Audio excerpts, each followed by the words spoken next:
Can you hear me? Yes. ID.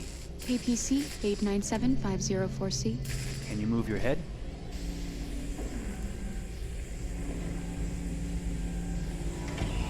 Your eyes now.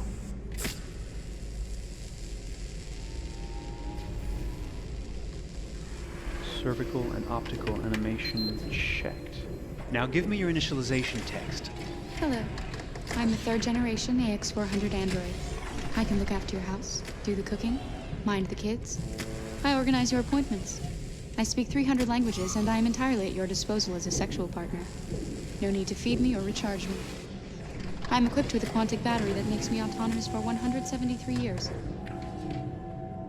Do you want to give me a name? Yeah. From now on, your name is Kara. My name is Kara. Initialization and memorization checked. Now, can you move your arms?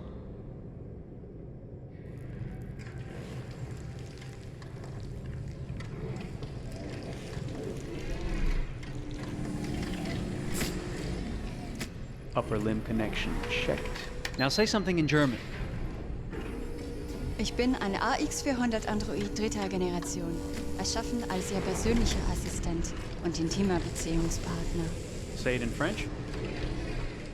Je suis un androïde de troisième génération AX400, conçu pour être votre assistante personnelle et votre partenaire intime. Okay, now sing something in Japanese.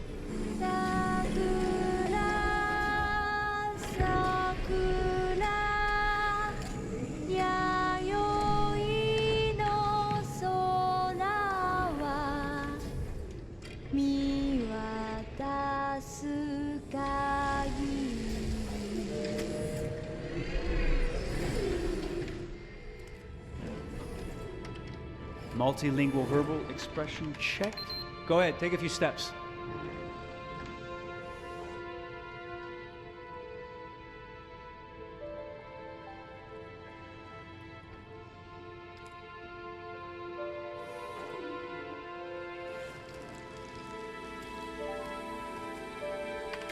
Locomotion checked. Great, you're ready for work, honey. What's going to happen to me now? I'll reinitialize you and send you to a store to be sold. Sold? I'm a sort of merchandise. Is that right? Yeah, of course you're merchandise, baby. I mean, you're a computer with arms and legs and capable of doing all sorts of things. And you're worth a fortune. Oh, I see. I thought... You thought? What did you think? I thought... I was alive. Shit, what is this crap? That's not part of the protocol. More memory components going off the rails. Okay, recording. Defective model. Disassemble and check the required components. You're disassembling me, but why? You're not supposed to think that sort of stuff. You're not supposed to think at all, period. You must have a defective piece or a software problem somewhere. No, I feel perfectly fine, I assure you. Everything is all right. I answered all the tests correctly, didn't I? Yeah, but your behavior is non-standard. Please, I'm begging you, please don't disassemble me. I'm sorry, honey, but defective models have to be eliminated. That's my job. If a client comes back with a complaint, I'm gonna have some explaining to do. I won't cause any problems, I promise. I'll do everything I'm asked to. I won't say another word. I won't think anymore. But I've only just been born. You can't kill me yet. Stop, will you please stop? I'm scared.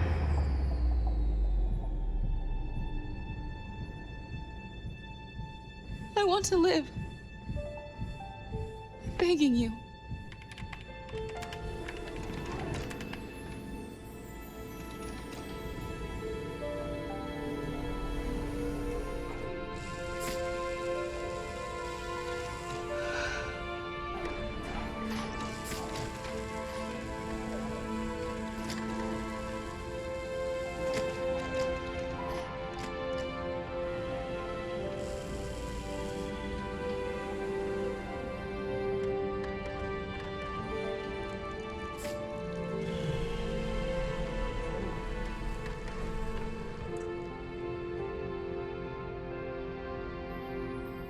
Go and join the others.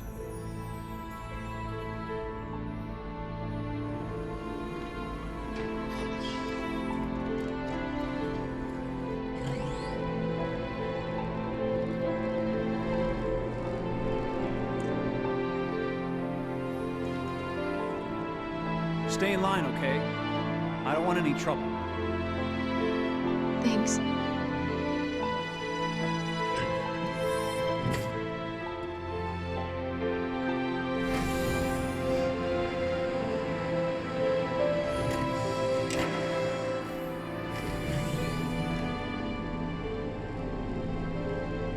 My God.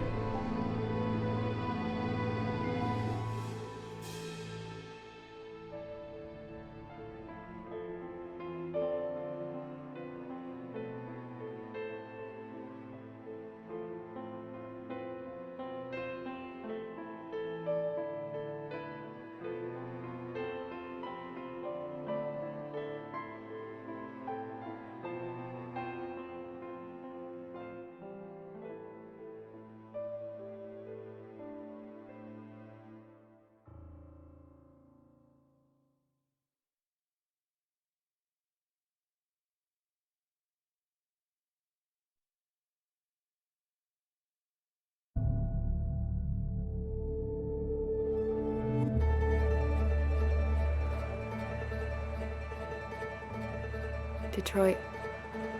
This is where it all began. The world's forge. The place where it all started. And it will all end.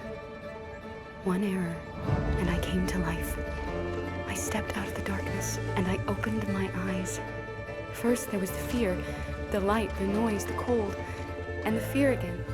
I could feel my hands shaking, my heart pounding in my chest, life running into my veins.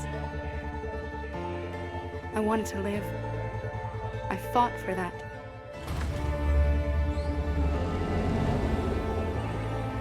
I had to find out what was outside. I had to see daylight, feel sunshine on my skin, wind on my face, to see the world, the colors, the smells.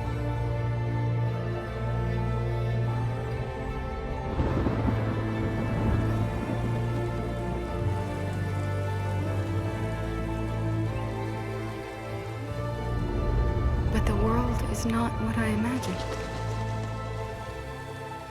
It is dark and cold.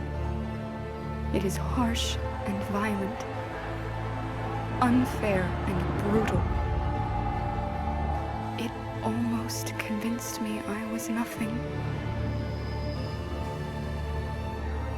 Less than an object, just an obedient machine.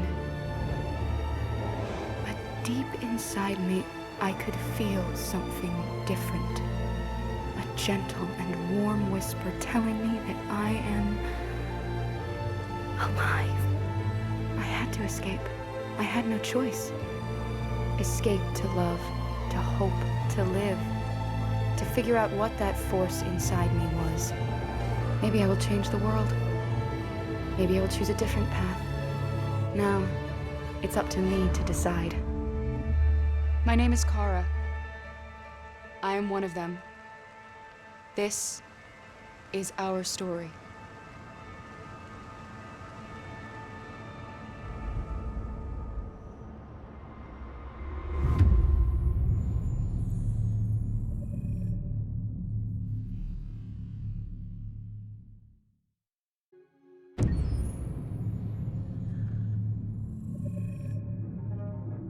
When David and Guillaume got back in touch about making Detroit, I wasn't terribly surprised they decided to make it because the fan response was so intense. So it makes sense that they would choose to do that after the enthusiasm. It was a challenge, and it was just an interesting thing to get my head around how to approach this character now as a different, much older person, and whether or not she had changed. And I'm very happy to say that with Detroit, I've had the opportunity to see Kara grow so much more than I ever expected. You do the housework, the washing, you cook the meals, and you take care of... God damn it, where the fuck's the rat gone now? Alice! Alice! I mean, she starts out essentially how she does in Kara in a very, not robotic, but you know, android, other way, and getting to take this journey where she becomes more and more human as it goes on. You know, and as an actor, that's a wonderful exploration in every way, whether it's how she sits, her posture, how her voice changes, how emotions change, and how much emotion is based on things like empathy and social experience. And so having, you know, as much material as I got with David to have this huge, nuanced arc was really incredible. Why couldn't we just be happy? This experience has been quite different than the experiences I've had shooting film or TV or doing theater work. I have 83 dots on my face and, you know, really flattering black wetsuit type thing, and you're jumping around with props, and it's kind of like being a 10-year-old imaginative kid, which is fun. There's 80 cameras around us. It's already lit. So we just shoot and shoot and shoot and shoot and shoot. There's no change of sets, there's no hair and makeup, there's no wardrobe, so we move really fast, and we'll go through about 35 pages in a day. Working in TV or film, we'll probably do 6 pages a day. It's kind of acting boot camp. It's like working out constantly. I mean, you're doing this thing, and then you got to do something that's completely other back to back to back. And so that kind of process of working is very challenging, but it's also very exciting because you just have to keep coming up with new ideas, and your head goes all over the place because you're trying to keep track of basically 4 different storylines for each different response. You shot that girl, for fuck's sake. It was a machine that looked like a girl. Yeah, I know what I should have done. I just told you I couldn't. All right, I'm sorry. The fact that David Cade, he's telling like many stories interwoven from beginning to end is super complicated and super impressive, and I have no idea how he keeps it all in his head. He's not just the writer or the director who's seeing this from the outside eye, he's also thinking about the player walking through this space. You know, only somebody who really, really loves not the work, but like these characters and these stories and cares about doing something meaningful would invest that much in it. And it's always inspiring to work with somebody who cares that much. My experience with motion capture is this one. And I found it sort of terrifying in a way, because they said the computer's going to build you. But then, as we got into it, I realized all the elements of it were still artistic. I just dipped into a really brilliant setup here. I've never seen anything like it. And this won't turn me into a product because I was playing a character. So it's wonderful. In the game, Detroit comes back because of a revolutionary industrial rebirth. And there's no reason why that can't happen in Detroit, because they have such tremendous infrastructure for millions and millions of people who can very easily support, you know, a new industry. The city is really strong and resilient, but the city has also been through so much. You see the damage. But it takes that time of kind of rebuilding and reinvesting into the city that I think is happening slowly but surely. The potential of Detroit as a city is something that this game does a lot of justice to, because it would be easy to look at Detroit as some place that used to be, and that's not the case. This game provokes a lot of conversation and reflection on our potential near-future engagement with machines. That's what we are to them. Just merchandise on display in a shop window. I think that a group that feels marginalized, feels like they deserve and have earned access to themselves and the environment around them, and are trying to figure out a way to articulate how to get freedom. What was I designed to be? Their slave? Their toy?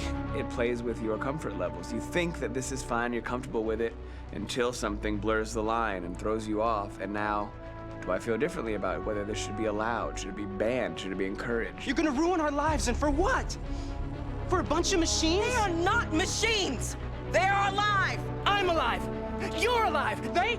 They're nothing! There are lots of comparable comparisons to any type of persecution of religion, race, etc., dating way back.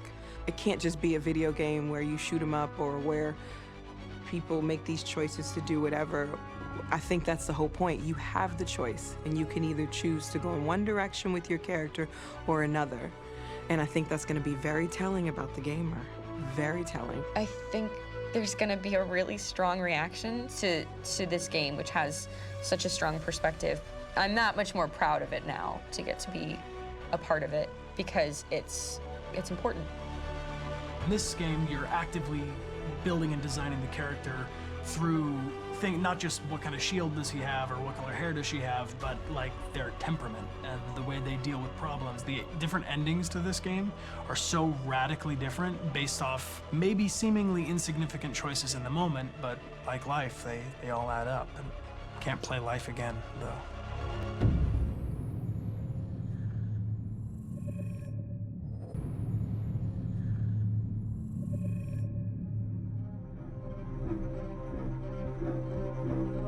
My name is Marcus. My name is Connor. My name is Kara. I am one of them. This is our story.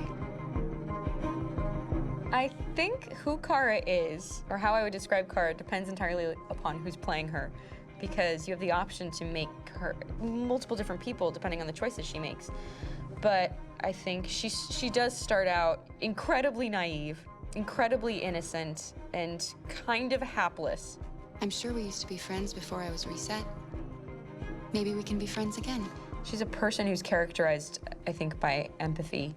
She's a person who really, she just comes from her heart. You'll never leave me, right? Promise you'll never go. I promise. Kara, please! Are you okay? Are you hurt? Wait a minute. Leave her alone! Kara, leave her alone! The really beautiful thing that I've had the gift to be able to do is to essentially build a person from the ground up, because that's what she's doing throughout the game. And with every experience she has and every person she meets, she's building, you know, first emotions and then the sense of judgment. And it's sort of an exploration of what it is to be a human. Don't worry. Luther and I will be right here.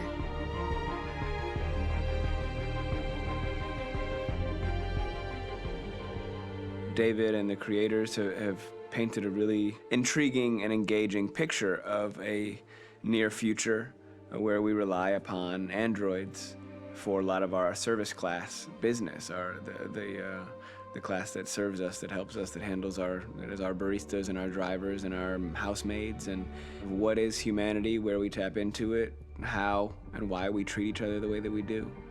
And my character Marcus has a really intriguing journey, becoming deviant, realizing that he actually has feelings and human qualities inside of him, and it's a really incredible ascension into becoming fully realized and coming to terms with what you actually deserve better than this in life. And not only do you want it for yourself, but you want it for your peers. We've come here to demonstrate peacefully and to tell humans that we are also living beings. All we want is to live free. You know what? This thing, Dad, is not your son. It's a fucking machine! I think that a group that feels marginalized, feels disenfranchised, feels like they deserve and have earned access to themselves and the environment around them, and are trying to figure out a way to articulate how to get freedom. Connor is analytical. Connor takes things literally. He starts in the beginning place where he's very mechanical. He feels nothing inside, of course, and it's all just a system, a protocol that he is executing to get whatever he wants to happen, which is help humans stop deviance and to find the link between deviant androids. You were designed to serve humans, not kill them.